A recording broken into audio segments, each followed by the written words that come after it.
Eh bien bonjour à tous et à toutes, c'est LND et on se retrouve aujourd'hui dans une nouvelle vidéo débrief F1 et on va débriefer tout de suite le Grand Prix de Russie 2020.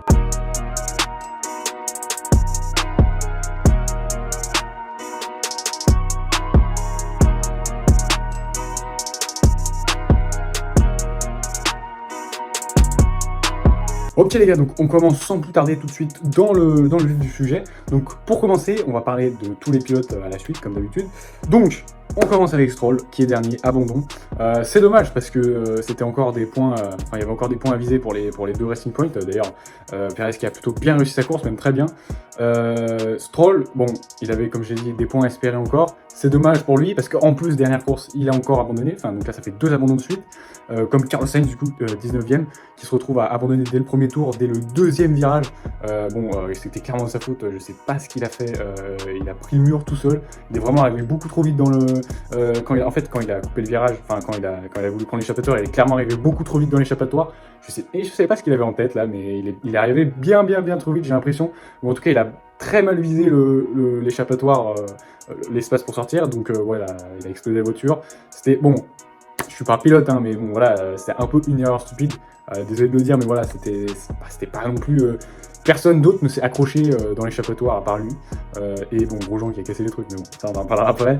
Mais bon, voilà, les deux abandons du jour, enfin de la course. Sainz et Stroll qui avaient tous les deux des points à espérer normalement, donc... voilà, c'est dommage pour eux, parce que les deux ont déjà abandonné au dernier Grand Prix, donc 2 abandons de suite, surtout que Sainz, encore Stroll ça va, il a fait des bonnes performances avant, mais Sainz il est un peu en manque de perfo, enfin il est pas en manque de perfo, mais il a souvent pas de chance cette saison, comme en début de saison de 2019. Donc là, ouais, voilà, faudrait profiter cette année de la voiture qu'il a, parce que l'année prochaine ça va être compliqué, et malheureusement il a beaucoup de malchance, voilà, 2 abandons de suite, il en a déjà eu 2 je crois en début de saison, voire peut-être même plus, je sais plus vraiment combien il a fait d'abandons, mais ouais, il a pas eu beaucoup de chance en début de saison déjà. On poursuit tout de suite avec George Russell, 18ème.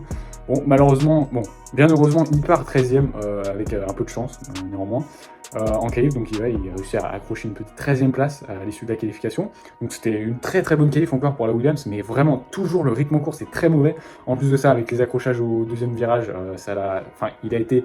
je crois qu'il a été compris dedans, donc il a dû changer d'aileron, si je me trompe pas. Je crois que c'est ça, il s'est arrêté au premier tour. Donc bon, bah dommage. Au-dessus, il y a Grosjean, 17ème. Je suis deg, parce que là, les As, ça pouvait encore espérer des points. Vraiment, je me dis, juste s'ils avaient le moteur de l'année dernière, enfin juste s'ils avaient un bon moteur comme l'année dernière, juste ça, hein, juste au minimum le bon moteur. Mais clairement, ils pourraient faire tellement mieux. Là, ils auraient pu clairement rester dans les points, je pense, parce que là... Le gros défaut, encore une fois, avec la grosse ligne droite qu'on se tape, que les pilotes se tapent à Sochi, c'est voilà, la vitesse de pointe, il faut avoir un bon moteur. Et là, les Ferrari sont encore une fois largués. Bon, les Ferrari, on en parlera après, mais les Ferrari ont été moins largués que d'habitude, donc c'était plutôt bon. Mais voilà, les As, les Alpha étaient toujours en difficulté à cette course. Un peu moins que d'habitude quand même, il faut le reconnaître. Là, ils sont pas trop pris de retard, enfin un peu moins que d'habitude en tout cas. Magnussen c'est vraiment bien débrouillé avec la As. Après Grosjean, voilà, Grosjean il a plus du mal, c'est pour ça que je pense que je ferai une vidéo à part sur lui, pour entre guillemets le rendre hommage, mais je pense clairement qu'il va pas être re-signé pour l'année prochaine, dans aucune équipe je pense, même si c'est voilà, très dommage. Voilà, je pense que je vais faire mes adieux à Grosjean cette année. Bon, c'est un délire entre potes, mais c'est clairement, enfin, vu ses photos sur Insta, on dirait tellement qu'il est videur chez King Jouet, enfin... Du coup, avec des potes, on dit qu'il va être caissier ou va travailler chez King Jouer, en tout cas, vu les photos qu'il fait. Bon, faut aller voir son Insta, c'est incroyable. Mais bon, dans tous les cas, mauvaise performance encore une fois. Il était dans les points, donc 10ème place à l'issue du premier tour. Il est resté quand même un petit moment dans le top 10. Avec les arrière stands, bon, il s'est largement fait larguer après. Surtout qu'il a dû se réarrêter une dernière fois 5 tours avant la fin, je crois, parce que les pneus étaient clairement à l'agonie. Bon, c'était la bonne chose à faire, puisqu'il allait clairement se faire dépasser par tout le monde, même les Williams.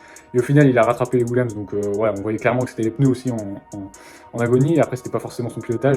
Clairement, sur 4 tours, avant qu'il change les pneus, sur 4 tours, il est sorti 3 fois dans l'échappatoire, et la 3e fois, il a complètement défoncé les panneaux. Il y a eu une VSC après. Donc voilà, c'était clairement à l'agonie en fin de course. Après, voilà, Magnussen s'est mieux débrouillé, on en parlera après. 16ème, on retrouve Latifi, du coup, Latifi, ça va, franchement ça va, il est devant son coéquipier en course. Bon, si je me trompe pas, je me rappelle plus exactement si Russell s'est arrêté une fois de plus, mais je crois qu'il s'est arrêté une fois de plus, Russell. Donc bon, c'est un peu normal qu'il soit devant du coup. Mais voilà, c'est pas non plus un très bon rythme, hein, pour Latifi, même si, alors je crois que c'était Russell qui était à la bataille dans les premiers tours avec Albon et Norris du coup, pour la je crois 17e place ou 16e, parce que du coup ils s'étaient arrêtés, les deux derrière, Albon et Norris s'étaient arrêtés tous les deux parce qu'ils avaient cassé quelque chose je crois, ou l'aileron. Donc ils se sont battus pendant longtemps, Russell a quand même bien tenu, ou alors c'était Latifi, je me rappelle plus, mais une des deux Williams a très bien tenu. Au final, bon, Latifi tape une 16e position, il était plus haut, je crois, à un moment, donc bon, c'était pas dégueu non plus. Il a eu quand même un bon rythme, Latifi me surprend quand même pas mal, il est pas si mauvais que ça, contrairement à ce qu'on pourrait croire. Donc voilà, encore une bonne surprise pour Latifi, même si bon, ça reste 16e, hein, c'est pas extraordinaire. Ensuite, bon, bah, Norris, très mauvaise course. En général, pour les McLaren, c'était catastrophe cette course. Norris, bon, qui s'arrête au premier tour, qui s'arrête encore une fois plus que les autres en fin de course, parce que je crois qu'il avait été aussi abîmé. Donc ouais, voilà, c'est pas passé pour lui, 15e. S'il avait fait un arrêt de moins, il aurait peut-être pu accrocher point, mais je suis pas sûr, je crois qu'il était 11e avant de s'arrêter, donc il n'y avait pas grand-chose à espérer de toute façon à cause du premier virage, enfin du deuxième virage dans le premier tour. Mais voilà, c'est encore... Bon, je vais pas vous mentir, je suis content. J'ai été content de cette course parce qu'on va parler plus tard des Renault et aussi des Racing Point un peu. Même si voilà, les Racing Point, je suis un peu moins content, mais voilà, les Renault ont fait un très bon résultat, donc là, je suis content, tu vois. Donc ça met bien les Renault. Les Renault sont revenus très près, les Racing Point aussi. Donc voilà, un duel pour le titre de top team, hein, la troisième voiture du plateau. Ensuite, bon, bah 14e Raikkonen. Alors Raikkonen, il partait dernier, je crois, en qualification, si je ne me trompe pas. Enfin bon, il y a eu la pénalité de Latifi, mais en soi, en temps, il partait dernier. Et on voit que quand même, en course, il est pas mauvais encore. Il arrive à faire des bonnes perfs, il fait encore des dépassements. On se dit, c'est bon, en qualif, il est dernier, maintenant il est rincé un peu, Raikkonen. Au final, il revient au Mugello, il a tenu une 9e ou 10e place, je sais plus. Bon, il a mis 9e place, il a mis ses 2 points. Il était clairement légitimement 8e, mais il avait un bon rythme quand même. Là, pareil, il a clairement bien roulé. Enfin, c'était une bonne prestation quand même, Raikkonen, donc voilà, encore bien surpris. Devant lui, on retrouve Vettel, son ancien coéquipier chez Ferrari. Bon, Vettel, c'est encore pas très bon. Déjà, le qualif un peu raté à cause de l'accident. Bon, je pense qu'il n'y avait pas grand-chose de plus à aller chercher en qualif, mais voilà, c'est un peu dommage. Il a fait quand même un accident en qualif. En course, le rythme est toujours pas très bon. Il est clairement en dessous de Leclerc pour l'instant. C'est dommage. Le Vettel, il n'y a pas 36 choses à dire. C'est un peu la même chose à chaque course. Même si, voilà, la Ferrari, les pilotes s'en plaignent de moins en moins. Je pense que c'est surtout parce qu'ils s'habituent. Après, ils ne s'améliorent pas vraiment. Hein. Je pense que c'est à peu près la même chose que d'habitude. Mais voilà, les pilotes s'habituent, donc ils se plaignent moins. Ils sont plus acclimatés au comportement de la voiture, donc ça va un peu mieux. Mais voilà, je pense que la voiture est à peu près pareille. Après, le circuit était peut-être un peu plus simple du point de vue des déficits de la voiture. Donc, je pense que c'est mieux allé que d'habitude. Devant, on retrouve 2 moteurs encore Ferrari. Donc, Magnussen et Giovinazzi. Magnussen, comme j'ai dit, s'est bien débrouillé en début de course quand il était 9e. Il a tenu un petit moment quand même dans le top 10, donc c'était plutôt mal. Je croisais les doigts. En fait, je croisais les doigts pour que ça se passe comme en Hongrie, où il y a Magnussen devant, qui se fasse protéger, donc que Grosjean serve de bouclier contre ceux de derrière, parce que Grosjean n'avait clairement pas le même rythme que Magnussen. Là, je dois reconnaître, je préfère clairement Grosjean, mais voilà, c'est subjectif, tu vois, c'est pas objectif. Voilà, je préfère Grosjean, déjà c'est français, enfin tu vois, c'est la patrie, mais bon. Tu vois, après Magnussen, je l'aime moins, mais il faut quand même avouer que là, il avait clairement un meilleur rythme sur l'ensemble de la saison. Il a clairement un meilleur rythme. Il se débrouille beaucoup mieux avec cette voiture qui est très mauvaise. Je pense que clairement, c'est la pire voiture. En course, peut-être pas. La Williams, c'est peut-être pire, mais en tout cas, en qualif, c'est la pire voiture, je trouve. Et voilà, c'est vraiment pas ouf. Magnussen, quand même, arrive à toucher une 12e place, donc c'est pas dégueu. En soi, c'est pas dégueu. Ça va, ça passe. Il était pas si loin que ça des points. Après, bon, il y a eu un gros accident quand même en début de course. Les As. Alors, cette année, je n'avais pas parlé pour Grosjean, mais cette année, alors, c'est tout l'inverse des autres années. Grosjean échappe à tous les crashs. Vraiment, à la base, c'est lui, toutes les autres années, c'était lui l'origine des crashs, de tous les trucs, de tous les drames. Cette année, j'ai l'impression qu'il échappe à tout. Il échappe à tout. Je suis pas sûr qu'il a abandonné. Je me rappelle plus s'il a abandonné cette saison, mais en tout cas, il a dû abandonner au maximum une fois, parce que je me rappelle pas. Mais il a échappé à tous les crashs au Mugello. Il a les deux Magnussen et Grosjean, ils sont passés, mais incognito dans le crash. Ils sont faufilés 9 et 10, alors qu'ils sont partis 16 et 18. Alors, c'était incroyable comment ils sont faufilés dans le crash. Et donc voilà, ils ont beaucoup de chance cette année, enfin surtout Grosjean, il a beaucoup de chance pour une fois. Enfin, bref, voilà, il n'a pas une bonne voiture, mais niveau crash, il est bien. Cette année, il se met bien, il prend revanche sur les autres années. Devant lui, du coup, Magnussen, on retrouve Giovinazzi, comme je l'ai dit, encore un moteur Ferrari, donc c'était peut-être un peu mieux pour les moteurs Ferrari cette course. Donc Giovinazzi, bon, un peu mieux que d'habitude, encore une fois, 11e, ça passe. c'est dommage qu'il accroche pas les points parce que clairement il en a besoin. Clairement là, c'est un signe, je pense que si vous savez pas, Mick Schumacher va participer à la FP1 au prochain Grand Prix du coup en Allemagne, au Nürburgring. Bon après je pense que c'est surtout parce que c'est en Allemagne et qu'il est allemand tout ça, enfin je pense que c'est un peu un clin d'œil tu vois. Mais je pense aussi que c'est un signe, clairement je pense que Mick Schumacher va prendre la place de Giovinazzi l'année prochaine. Je pense que Raikkonen va encore rempiler, il y a eu des rumeurs comme quoi il allait rempiler, je pense que c'est clairement le cas. Après voilà, ça serait intéressant qu'il... C'est méchant mais ça serait intéressant qu'il parte parce que bon déjà, certes il fait encore des bons résultats je pense, enfin... objectivement et même au niveau au niveau des résultats il est meilleur que Giovinazzi, mais même voilà, même objectivement il est clairement meilleur que Giovinazzi, il se débrouille beaucoup mieux. Après sur cette course voilà, il était derrière, il a moins bien géré, mais voilà, Giovinazzi se débrouille pas trop bien. L'année dernière il s'est réactivé, enfin il s'est mis à faire des assez bons résultats en fin de saison, enfin à partir de Monza je crois si je me trompe pas, mais l'année dernière ils avaient une voiture pour les points encore et là ils ont plus de voiture pour les points, donc bah c'est très compliqué. Donc s'ils n'ont pas une voiture pour les points, en plus de ça, t'as Giovinazzi qui se débrouille pas très bien avec la voiture, donc c'est clairement un bourbier. Clairement, s'il n'y avait pas eu la première course, il aurait 0 points. Donc voilà, Giovinazzi c'est très compliqué. Devant, on retrouve Albon, encore une fois très compliqué aussi. En qualif, il était pas bon non plus. Je sais plus combien il était, mais je crois qu'il était dans les derniers de la Q3. S'il est passé en Q3, je me rappelle même plus. Mais en tout cas, il m'a pas marqué en qualif, donc je pense pas qu'il ait fait une très bonne. Il était peut-être 8ème, je suis pas sûr, mais peut-être 8ème. Il était impliqué dans le crash au premier virage, je crois, ou alors il a juste changé les pneus au premier virage pour s'en débarrasser, mais en tout cas il s'est arrêté, premier tour, donc voilà, il a un peu gaspillé, enfin il a un peu jeté sa course à la poubelle encore une fois, comme d'habitude la stratégie de Red Bull, je sais pas ce qu'ils font avec Albon. C'est quand même dommage parce que Albon fait un podium au dernier Grand Prix, on prouve que c'est possible, il a déjà prouvé que c'était possible, bon après il s'est fait complètement bousiller sa stratégie, ou alors il y a eu Hamilton qui l'a poussé 2 fois, mais voilà, il a clairement montré qu'il était capable de podium. Après bon voilà, c'est vrai que je suis pas son plus grand supporter, mais je sais qu'il a quand même du talent. Après je sais pas s'il a vraiment le talent pour être dans la Red Bull bien, enfin être serein dans la Red Bull et faire de très bons résultats comme Ricciardo pouvait le faire, ça clairement pas, mais tu vois, égaler à peu près, essayer de bien seconder, on va dire, Verstappen, essayer de mettre un peu plus de points que ça, parce que là, clairement, Red Bull, ils sont très loin juste à cause du deuxième pilote. Après, voilà, faut dire qu'il l'aide pas, clairement, il l'aide pas. Limite, ils le foutent dans le trou tout seul. Donc voilà, je comprends pas la stratégie de Red Bull, parce qu'ils devraient l'aider, clairement. Parce que là, ils sont clairement très loin au championnat, juste parce qu'ils n'ont pas de deuxième pilote très bon. Ils étaient troisième, voire presque deuxième au coude à coude avec...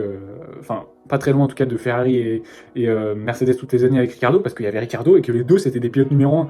Donc certes ils s'accrochaient souvent, mais quand ils arrivaient tous les deux, quand ils s'accrochaient pas, c'était des podiums presque pour les deux. Ils pouvaient faire un double podium, ils pouvaient faire 4 et 5, alors que là si t'as Verstappen qui fait 2, tu vas avoir comme par exemple là Albon 10. Donc là c'est voilà, au détriment de quelques crashs, quelques incidents de course. Moi franchement je privilégierais un pilote numéro 1 ou un autre pilote très fort, parce que là, voilà, un autre pilote numéro 2 bien loin du rythme du numéro 1, c'est un peu dommage. D'ailleurs, devant lui, du coup, on retrouve Gasly et Kiat, les deux Alpha Tauri. À la maison, Kiat, quand même, 8ème, plutôt bon. Franchement, en hard, il était assez rapide, il a failli dépasser Ocon quand même en fin de course. Donc voilà, assez bon rythme, il a mis ses points, il continue sur sa lancée de mettre des points. Il a terminé à la même place, je crois, la dernière course, 8ème aussi. Voilà, non, c'était même 7ème, il a fini la dernière course. Donc là, il met pas mal de points en ce moment, c'est plutôt pas mal, 10 points sur les 2 dernières courses, donc c'est pas dégueu. Gasly continue à en mettre quand même, 2 points, ça reste pas négligeable. Bon, c'est loin quand même de sa victoire, mais voilà, tu vois, petit à petit, il met quelques points, voilà, ça se rapproche, on fait grimper un peu AlphaTauri. Là, si les deux pilotes arrivent à être dans les points comme ça, à peu près à chaque course, en tout cas, au moins une course sur 2, voilà, ça peut être bien. Si Kiat arrive à revenir un peu, il peut assurer sa place même chez AlphaTauri, parce que c'est pas encore fini, hein. Moi, personnellement, je pensais clairement que Kiat, avec les résultats qu'il a fait en début de saison, il allait partir. Après, si on voit qu'il fait des très bons résultats comme ça, 8ème assez souvent en fin de saison, je pense que clairement il peut être renouvelé. Après, je pense que Mugello, il y a eu beaucoup d'abandons, donc c'était un peu normal. Et là, il a eu un bon rythme à la maison, il a un peu tout misé. Après, voilà, je suis pas sûr qu'il fasse ça à toutes les courses, clairement, je veux pas le dénigrer, mais je pense pas qu'il fasse ça à toutes les courses. Devant, on retrouve Ocon, du coup, avec la Renault. Encore des très gros points pour les Renault, avec Ricciardo 5ème. Donc Ocon, alors début de course c'était plutôt pas mal, il a même passé Ricciardo, il était passé 4ème. Virtuellement il était même 3ème parce que Hamilton s'était pris sa pénalité. Donc franchement je me suis dit putain, si ça peut être un podium de Renault, alors clairement je préférerais là pour le coup c'est un français, mais je préférerais clairement que ce soit Ricciardo, même s'il en a déjà des podiums, mais bon, clairement pour le cœur, dans le cœur c'est Ricciardo donc je le préférais, donc je préférerais clairement que ce soit Ricciardo, même si voilà, Ocon je l'aime bien aussi. Après voilà, que ce soit Ricciardo ou Ocon, un podium de Renault avant qu'il devienne Alpine, ça serait vraiment juste le sang. Donc je me suis dit, si seulement il pouvait faire un podium, en plus comme ça, ce serait son premier podium. Et bon, dommage, finalement, il a clairement été largué sur le deuxième stint. Je sais pas s'il n'était pas adapté aux pneus, je sais pas s'il a pas réussi à les mettre en température. Enfin, non, pas à les mettre en température, il les a forcément mis en température après, mais je sais pas, il a peut-être pas réussi à les gérer. En tout cas, Ricciardo s'en est beaucoup mieux sorti, malgré sa pénalité. Il a failli passer 6ème, puisqu'il y a Leclerc derrière, du coup 6ème, avec la Ferrari qui se débrouille très bien aussi. 8 points encore quand même, ça met des points quand même chez Leclerc. Donc Leclerc se débrouille vraiment bien avec sa voiture. Et du coup, devant lui, Ricciardo qui s'était pris une pénalité de 5 secondes en dépassant Ocon, du coup, qu'il a complètement. Enfin, en fait, il a laissé passer au deuxième virage pour qu'il essaye d'attaquer Perez, puisque lui, il avait clairement pas le rythme, Ocon. Et au final, bon, Ocon se fait même dépasser par Leclerc, surtout au stand, je crois, parce que Leclerc a retardé son stint. Du coup, il s'est arrêté beaucoup plus tard que les autres, parce que je crois qu'il était parti dans une autre gamme de pneus en médium, si je ne me trompe pas, et de Renault en soft. Donc il a dépassé, je crois qu'il avait dépassé déjà Ricciardo aussi, Ricciardo l'a passé, si je ne me trompe pas, hein. Si Ricciardo l'a passé aussi, mais Ocon n'a pas réussi, et il s'est même fait larguer. Donc voilà, c'est plutôt dommage, ils auraient pu peut-être assurer un 5-6 pour l'équipe, ça aurait été un bon résultat. Bon, 5-7, ça reste pas mal, même s'ils mettent... Alors, Perez 12 points, du coup... Si, ils mettent quand même plus de points que Racing Point. Donc ça, c'est bien. Ils grattent encore du terrain, et ils grattent aussi beaucoup de terrain sur les McLaren, qui sont plus qu'à 5 points, je crois, de Racing Point, et 8 ou un truc comme ça, à peu près moins de 10, en tout cas, de Renault. Donc les deux équipes sont vraiment pas très loin, c'est vraiment très serré. Maintenant, Ferrari ont été clairement largués. Je pense que pour Ferrari, ça va être le duel avec AlphaTauri plutôt. Je pense que AlphaTauri peuvent passer quand même, parce que je pense que ça va s'aggraver encore en fin de saison. En tout cas, ils vont rester dans les eaux de maximum 10e, je pense, les Ferrari. Et les AlphaTauri ont souvent des trucs quand même à jouer avec surtout Gasly. Et bon, ouais, c'est plutôt dommage pour les Ferrari. Ils sont descendus très bas quand même. J'espère qu'ils vont quand même un peu améliorer le moteur l'année prochaine, parce que toutes les écuries clientes sont clairement dans la merde à chaque fois, toutes les courses avec le moteur. Et puis même Ferrari, voilà, c'est très compliqué, même si je sais qu'ils peuvent pas faire grand chose pour le moteur parce qu'il y a des réglementations. Donc voilà, c'est un peu compliqué. Perez devant qui assure une 4ème place et 12 points du coup pour l'équipe, c'est très bien. Perez s'est vraiment très bien débrouillé, il a fumé Ricciardo. Bon, après il a été bloqué longtemps, mais il a fumé Ricciardo. Perez en fin de course avait même un meilleur rythme que Hamilton, j'ai constaté. Il finit qu'à 8 secondes de Hamilton, moins de 8 secondes de Hamilton. Donc voilà, c'était bien quand même, il finit pas très loin des Mercedes. Enfin voilà, il y avait quand même au début de course, il y avait Bottas très loin, et après il y avait Verstappen, Hamilton, loin aussi de distance entre eux deux, et loin de Bottas. Et au final, on se retrouve avec Bottas, Verstappen, Hamilton, Perez, qui sont tous à 30 secondes d'écart au maximum. Enfin en gros, Bottas a 30 secondes d'avance sur Perez. Mais donc, Perez est à 8 secondes d'Hamilton, Hamilton est à 15 secondes, à peu près 15 secondes non, moins de 15 secondes de Verstappen. Verstappen est à 7 secondes de Bottas, donc ça se tient, tu vois, c'est pas trop loin non plus. Donc voilà, c'était pas, tu vois, c'était un peu un bloc quand même. Perez a bien roulé quand même. Devant lui, du coup, sur le podium, Hamilton, bon, même dans un mauvais jour, Hamilton fait 3ème, hein, clairement, c'est un monstre. Après, voilà, ce qu'il faut constater, c'est que, par exemple, à Monza, où Bottas finit 5ème et Hamilton 7ème, ce qui était vraiment un très mauvais résultat pour les deux, même en étant 2 positions devant comme ça, devant Hamilton, là, par exemple, il gagne quand même, alors avec le meilleur tour en plus, Bottas avec le meilleur tour en course, il gagne quand même 13 points par rapport à Hamilton. Donc 13 points, alors qu'en étant 5 et 7, il gagnait je crois que 4 points. Non, 3 points parce que Hamilton avait le meilleur tour, que 3 points. Et là c'est 13 points quand même, alors que c'est pareil, il est 2 positions devant, après il n'est pas au même endroit du coup. Ça change beaucoup la donne. Seulement 15 points pour Hamilton à cette course. Bon, il a roulé moyen, j'ai envie de dire. C'est pas un flop non plus, hein. Il a bien roulé, il a une Mercedes après. Mais justement, c'est ça le truc, il a une Mercedes et je pensais clairement qu'il allait revenir sur Verstappen. Et au final, il s'est fait distancer même par Verstappen, il allait moins vite que lui. Après, bon, ses hards étaient bien plus usés que les autres parce qu'il s'est arrêté plus tôt. Mais voilà, la stratégie, elle l'avantageait pas clairement. Mais il n'a pas été si rapide que ça. Bottas a clairement été le leader toute la course. C'est Bottas qui s'est transformé en Hamilton habituellement, c'est Hamilton qui fait toujours les meilleurs tours. Là, c'était Bottas, il enchaînait les meilleurs tours. Dès qu'il mettait le boost, il fumait tout le monde, parce que c'est vraiment ce que fait Hamilton à chaque fois. Bottas revient un peu, ou Verstappen revient un peu. Hamilton met le boost de puissance, il fait un meilleur tour, il fait plusieurs meilleurs tours, il les met à 10 secondes, il les éclate. Et là, cette course, c'était bon, un peu moins abusé, mais c'était Bottas qui a fait ça, clairement. Bon, je pense qu'il lui a autorisé le boost, pas comme Mugello. Mais en tout cas, là, il avait quand même un peu plus la hargne, Bottas. J'espère vraiment, je croise les doigts vraiment pour qu'il continue cette saison de faire ça. Ça serait vraiment juste le must. Ça serait juste le truc rêvé, qu'il soit enfin il soit dans le truc. Bon, je doute vraiment qu'il gagne le championnat, c'est dommage, parce que là, il a un peu trop de retard. Je pense qu'il aurait dû faire ça depuis le début de la saison, ou au moins depuis quelques courses déjà, et là, c'est que depuis le Mugello, je sais pas trop. Le Mugello, il était quand même encore un peu... Bon, il a demandé le boost et tout, mais bon, il a pas fait grand chose de plus pour l'avoir, donc il n'était pas non plus trop dedans. Mais là, vraiment, il a mis le boost, il a clairement bien géré sa course. Verstappen derrière, là, enfin, si, il est quand même un peu revenu, il est qu'à 7 secondes égales, donc c'est pas non plus énorme. Après, il a perdu beaucoup de temps en fin de course, Bottas, je pense qu'il a relâché, clairement. Voilà, mais après, en assurant la première place, le point du meilleur tour, pas de risque d'abandon, comme ça, il cruise, ça marche très bien. Il finit quand même largement devant Verstappen et surtout devant Hamilton. Hamilton était un peu largué pendant cette course. Donc voilà, c'est un très bon résultat pour Bottas. Donc les gars, bon, la dernière fois, j'avais pas, je crois que j'avais fait un pronostic, je me rappelle plus exactement le pronostic que j'avais fait, mais en tout cas, pour moi, dans ma tête, juste avant la course, j'avais clairement fait le pronostic suivant, j'avais mis Bottas premier. Clairement, pour moi, il gagnait. J'ai eu des signes, clairement, je me suis dit, obligé, c'est Bottas qui gagne. Donc pour moi, c'était victoire de Bottas. Et j'avais mis, alors j'avais pas fait le top 3 dans ma tête, j'avais fait juste Hamilton. Pas très bon résultat. Après, bon, troisième, c'est pas dégueu non plus. Mais clairement, j'avais bien visé cette course. J'étais sûr, mais alors, j'avais une détermination. J'étais sûr à 100% que c'était Bottas qui gagnait et Hamilton qui avait des problèmes. Au final, double pénalité. Il a quasiment plus de points sur son permis. Pas son permis de conduire, mais son permis de FIA. Enfin, je sais pas ce que c'est exactement, mais son permis par rapport aux pénalités. Et il a eu des pénalités aussi. Non, enfin, après, il a été gêné en qualif et tout. Donc vraiment. La foudre est tombée sur lui, et j'avais dit, pour moi, dans ma tête, c'était Hamilton a des problèmes. Est-ce que je suis pas un devin? Finalement, est-ce que je suis pas un devin? Mais là, on va parler du coup du pronostic pour le Grand Prix d'Eiffel. Du coup, c'est le Grand Prix du Nürburgring. Donc pour moi, ça va être Hamilton qui gagne. Clairement, cette fois-ci, c'est Hamilton qui gagne. Je pense qu'il va clairement prendre sa revanche. Il est un petit peu rancunier, je pense que là, il va mettre la petite fessée. Il va encore revenir, un peu comme au deuxième Grand Prix après la victoire de Bottas.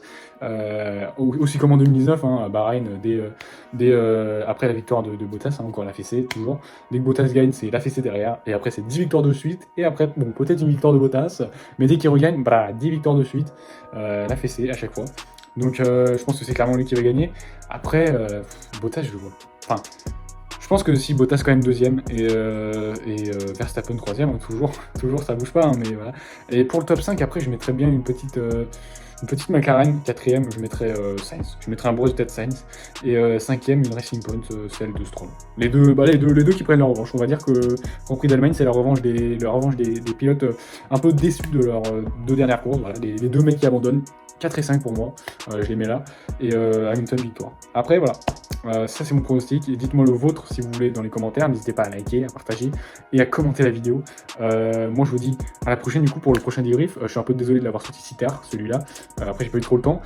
Bientôt une vidéo, du coup, peut-être sur Grosjean, comme je vous l'ai dit, peut-être sur Grosjean, et un débrief de tous les pilotes et de toutes les écuries à mi-saison, parce que là, on arrête toutes des courses, donc je peux le faire un peu plus tard, je peux le faire maintenant, le débrief. Donc, je vous sors ça la semaine prochaine, normalement, vu qu'il n'y a pas de Grand Prix. Donc, moi, je vous dis à la semaine prochaine, les gars. Peace!